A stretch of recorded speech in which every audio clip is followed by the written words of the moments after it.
তো hello guys, good afternoon. আজকে আসলাম আমরা আজকের লোকেশন, আর লোকেশন আমার হচ্ছে বড় মেলাতে আমার আজকে রাইস সেরিমনি, বুঝছেন? তো আজই পার্টি না হয়, মানে মেইনলি অন্নপ্রাশন। তো পার্টিটা বোধহয় 5 তারিখ আছে, আর আজই আমরা আসলাম আরো লোকেশনত বাকি ভিতরে যাই আরো।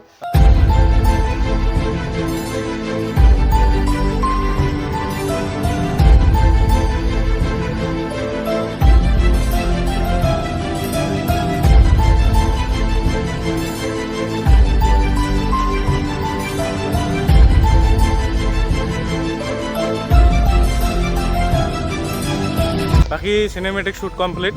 আর মোর এটা নতুন চুলের স্টাইলটা কীরকম লাগছে কন। আর এটা মানে গরমের দিনের আর কি, গরমের দিন আসি গেলে সামারের জন্য এই কাটিং দেওয়া আছে নাকি কোষ। 5 তারিখ আছে রিসেপশন, আমরা ওদিন আসবো। আজই মানে খালি অন্নপ্রাশন হইল তো, আর ওদিন মানে খাওয়া দাওয়া পাতি, হ্যাঁ খাওয়া দাওয়া পাতি ওদিন আছে, তো ওদিনকে আমরা আসবো বাকি।